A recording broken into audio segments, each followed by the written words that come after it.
Understanding geospatial data models. A geospatial data model is a formal means of representing spatially referenced information. It's a simplified view of physical entities and a conceptualization of reality. What I mean by simplified conceptualizations of reality is that while we would like to store a complete model of reality, we really cannot do that, as it's not possible to represent every possible variables that exist in reality. For instance, if we want to represent a road in a geospatial data model, we would probably store the pavement type, number of lanes, and the speed limit. We would not be able to store the amount of wear on the road based on the fractions of all the tires that have traveled the road. None would we necessarily want to. For our conceptualizations of reality, we only store the information that is important for our task. A geospatial data model is composed of two parts, object and attributes. The object and attributes are combined together to form a simplified concept of reality. The object stores the geometry of the spatial phenomena that we are modeling. The attributes stores the descriptive information related to the object parts of the geospatial data model. As an example, here's a satellite view of the lower 48 states of United States of America. Let's assume that these satellite pictures represent reality. So the question is, how can we simplify and conceptualize this picture of a reality for our purpose? What if we want to conceptualize the USA as a basic reference map that only shows the boundary of the United States of America, state boundaries, water features, and major roads? We're going to represent our choosing model of reality using a geospatial data model. Once we have the data is the geospatial data model, we are then going to apply some good map design principles to arrive at a map that looks like what we would expect. This is a general reference map of the United States of America. What we see on this map is our simplified view of reality. We see the national outlines, state outlines, water features, roads, and even elevation information. Note that while we are representing roads, we choosing only to represent a major road and are leaving off all the other roads for the purpose of readability.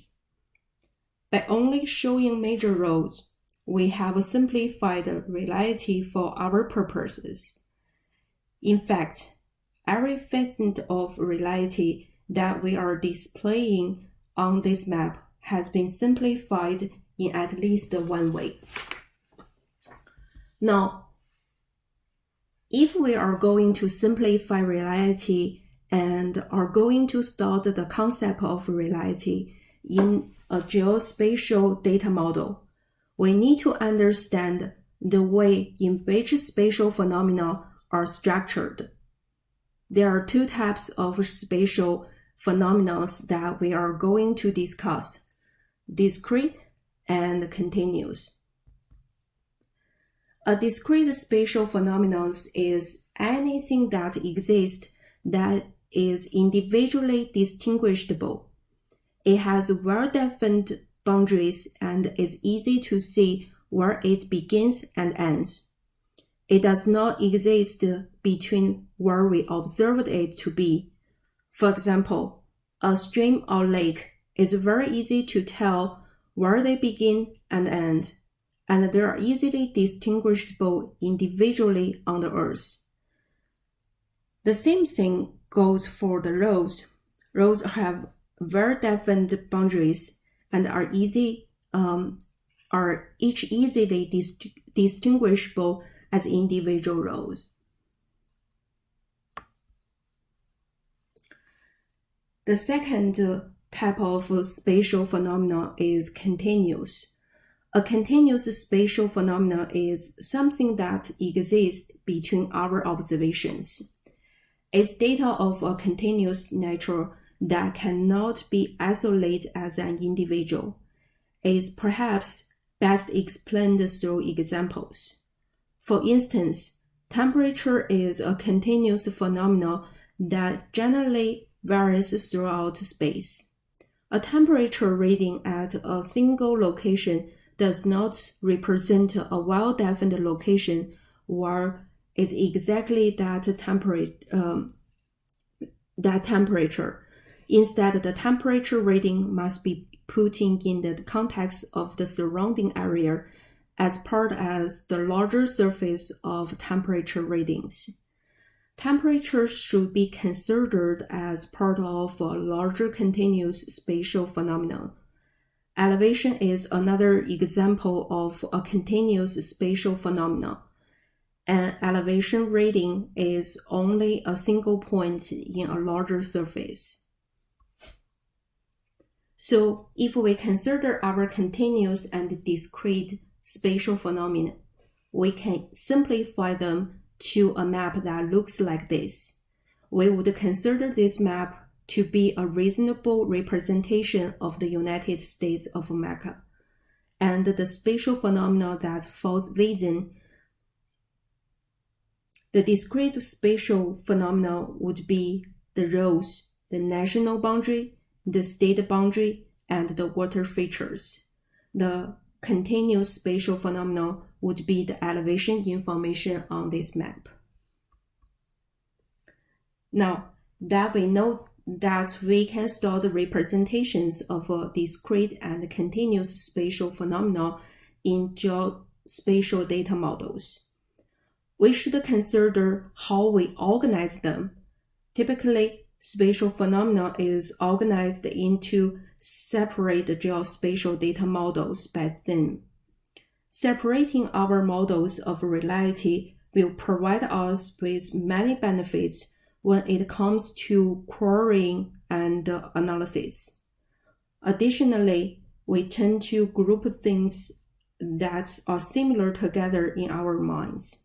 So we mirror that tendencies in our geospatial data models.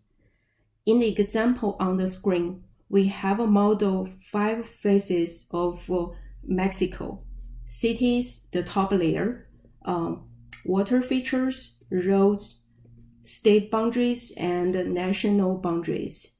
While we do separate the spatial phenomena into separate geospatial data models in the computer. If we lay things layers on top of each others and flat them, we can then produce a map that looks like this. This map is composed of 5 spatial data models, one for each seams of information that we have modeled from reality. By placing those layers of information on top of each other, we can produce useful visualizations, contact analysis, and execute queries.